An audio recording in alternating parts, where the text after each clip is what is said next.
नमस्कार। 30 वर्षीय व्यक्ति जिनकी हस्तरेखाओं को मैं यहाँ देखने जा रहा हूँ और पहले उनकी उंगलियों के फल बताऊंगा, फिर पर्वों के, अंत में आपकी रेखाओं का जवाब। सबसे पहले बात कर लेता हूँ मैं आपकी कनिष्ठ उंगली के बारे में। कनिष्ठ उंगली ज्ञान की उंगली पहुंची नहीं है सूर्य की उंगली के प्रथम पर्व तक, यानी व्यक्ति को अपने जीवन के अंदर निश्चित रूप से उतार चढ़ाव का सामना करना पड़ेगा। पारिवारिक जीवन में,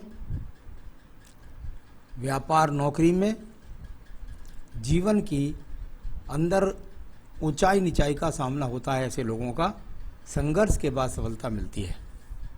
प्रथम पर्व मानसिक पर्व पूरी तरीके से यहाँ पर देखता हूँ तो ठीक है, कोई बुद्धि की कोई ऐसी कमी नहीं कह सकता कि जिसके कारण आपको किसी बात का नुकसान करना पड़े। दूसरा पर्व बहुत ज़्यादा क्रोध के लिए जाना जाता है। कहीं से कहीं तक किसी से लड़ने की झगड़ने की प्रवृत्ति और क्रोध यहाँ पर मुझको नज़र नहीं आता। तीसरा पर्व धन के आगमन को बनाने वाला पर्वत होता है, जिस पर यदि मैं देखूं तो मुझे, क्योंकि पर्वों को भी पढ़ना पड़ता है, तो उसके हिसाब से यहाँ पर अभी धन के अच्छे स्रोत नहीं हैं। इसके बाद बात करूँगा मैं आपकी उंगली के बारे में, और वो है आपकी सूर्य की उंगली। यशमान सम्मान के लिए सूर्य की उंगली के प्रथम पर्व को यदि मैं देखूँ तो वो बताता है कि अभी सूर्य की उंगली के प्रथम पर्व को देखता हूँ तो वो बताता है कहीं ना कहीं आपको कोई आंखों का रोग नहीं, किसी भी प्रकार से कोई बीपी का रोग नहीं, किसी प्रकार से कोई एक्सीडेंट या कहीं पर किसी अग्निकांड का योग नहीं।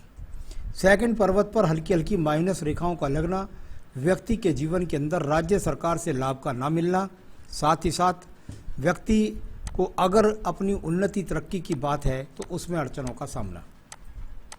तीसरा पर्व परिवार का पर्व है, कोई सहयोगात्मक रेखा नहीं है, सामान्य परिवार का व्यक्ति जिसका मैं हाथ यहाँ पर देख रहा हूँ। अब बात करते हैं यहाँ पर आपके पर्व की, और वो पर्व है आपका शनि का प्रथम पर्व। किसी भी प्रकार का स्थायी रोग यहाँ पर कोई भी नहीं है आपके जीवन में अभी। सेकंड पर्वत पर यदि देखता हूँ तो खड़ी रेखाएं ना होकर के यहाँ नाड़ी का रेखाएं ही राहु रेखाओं के रूप में है। कुल मिलाकर धन के लिए संघर्ष है, सामान्य साधन व्यक्ति के पास है, कर्ज नहीं है कुल मिलाकर के, और साथ ही साथ किसी प्रकार के धन डूबने के योग भी नहीं है। अब बात करता हूँ आपके तीसरे पर्व के बारे में, जो परिवार की को संपूर्णता के साथ, संपन्नता के साथ चलाने वाला पर्व।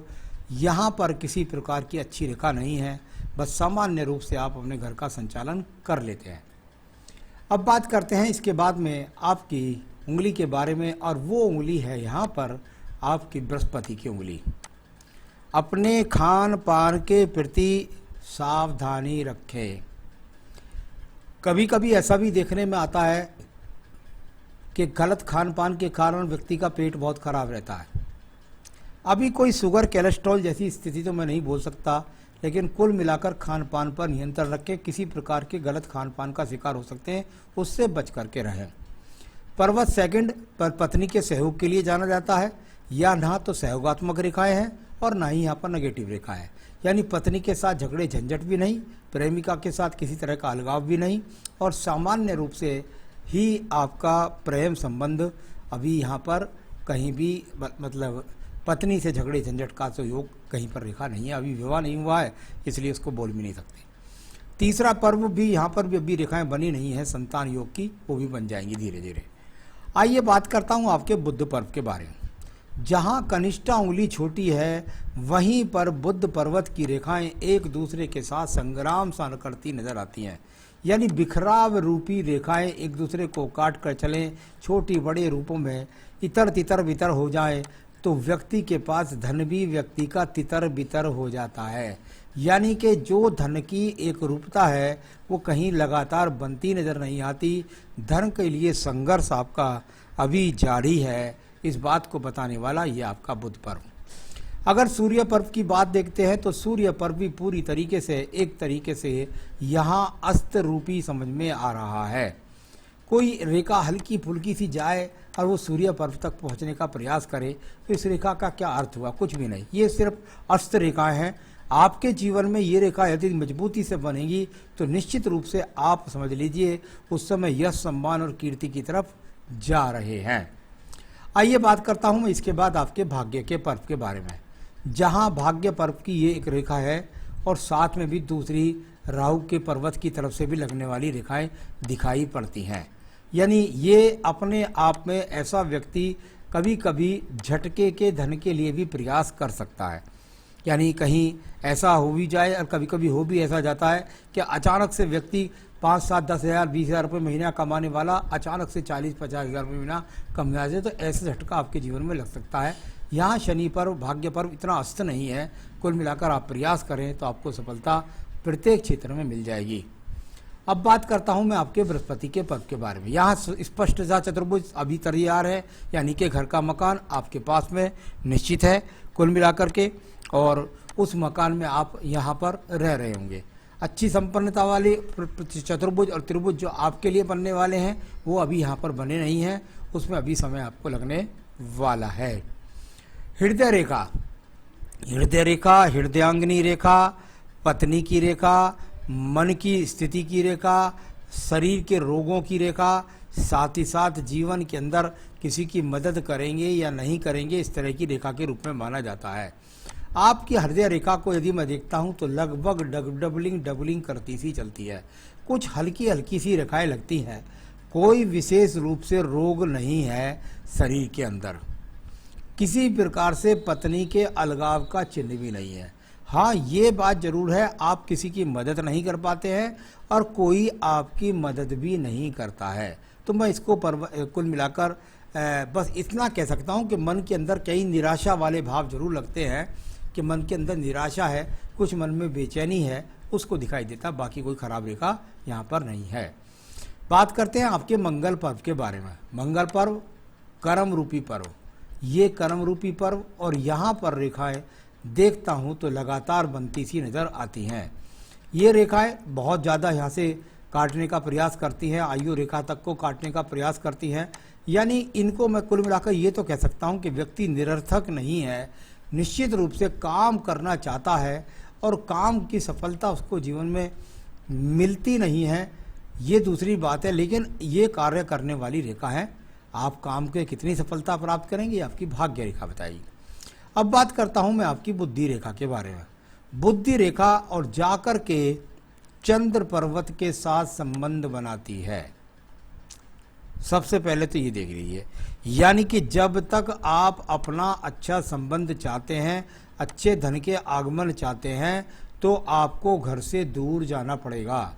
यानी आपको जन्म स्थान से दूर जाना पड़ेगा, तभी जाकर आपका भाग्य आपके साथ लगेगा।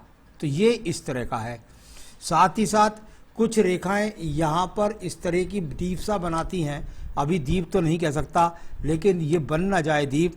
ये अपने आप में अगर दीप बन जाता है तो आप अपने सही तरीके से निर्णय नहीं ले पाएंगे और क्रोध के कारण कोई झगड़ा, झंझट, मुकदमा भी ले सकते हैं। वैसे यहाँ आदित्य मंगल पर्वत पर अभी कोई झगड़े, झंझट, कोर्ट कचहरी के योग अभी नहीं है, लेकिन आगे आपको सावधान रहना है। आइए बात करता हूँ आपके चंद्र पर्वत के बारे में।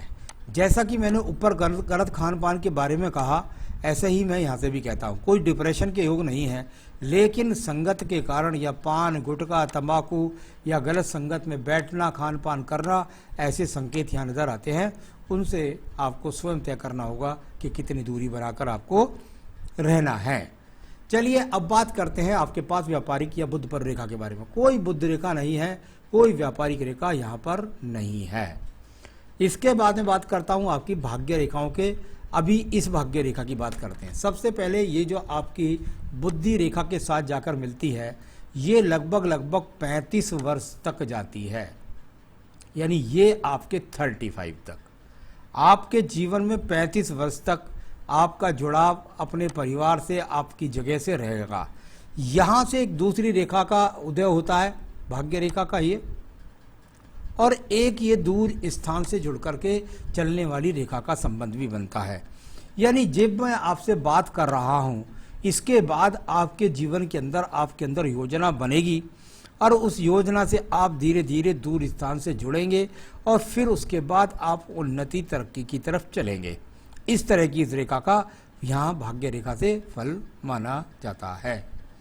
आइए बात करते हैं इसके बाद आपके यहाँ पर रेखा के बारे में, और वो रेखा है आपकी यहाँ मंगल रेखा। कवच रेखा मंगल रेखा आपके हाथ के अंदर बहुत सुंदर बनी हुई है, बहुत अच्छी बनी हुई है। जब जब आपके अंदर ये कवच रेखा होगी, ये कवच रेखा लगभग जीवन में आप अब से लेकर के आपके जीवन में 50 वर्ष तक 48 वर्ष तक बनी हुई है, जब तक सभी समस्याओं से आपको बचाती रहेगी।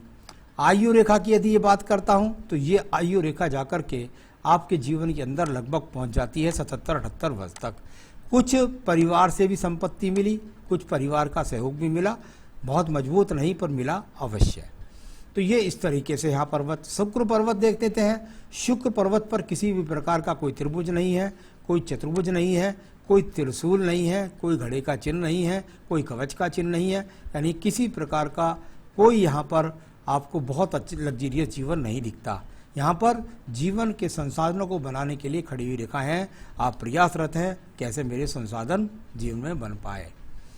तो ये तो हुआ इस तरह से यहाँ आपकी हाथ की रेखाओं का जो मैंने अवलोकन किया है। जो रेखाओं का अवलोकन होता है उसको बोलते हैं।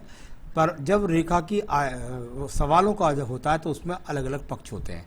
उन पक्षों का मैं आपको यहाँ पर देख करके सवालों का जवाब दे रहा हूँ। सबसे पहले पूछा है आपने मेरी मैरिज कब होगी। देखिए, आपको अगर आप चाहते हैं कि आपकी मैरिज हो तो इसके लिए मैं कुछ पूजा पाठ आपको बताने वाला हूँ, उसको कर लीजिए। और अब से दशा आपकी शुरू हो गई है। लगभग 2 वर्ष के अंदर यानी 30 से लेकर के 32वें वर्ष तक आपके विवाह का योग अच्छा दिखाई पड़ता है। धन कैसा रहेगा, मैंने बताया थोड़ा सा दूर स्थानों से जुड़ना पड़ेगा, थोड़ा सा उसमें जाकर के आपको तब जाके अच्छे योग बनेंगे। घर से दूर जाकर के मिलने पर ही अच्छे योग दिखाई देते हैं। तो ये इस तरह का है। साथ ही साथ कर्म रेखा आपके हाथ के अंदर है। अभी भाग्य ज़्यादा साथ नहीं दे रहा है तो चिंता की कोई बात नहीं है। धन कभी भी आपको भगवान की कृपा से किसी के आगे मुझे नहीं लगता कि कोई हाथ फैलाना पड़े, आपके सब काज आप निकाल सकते हैं।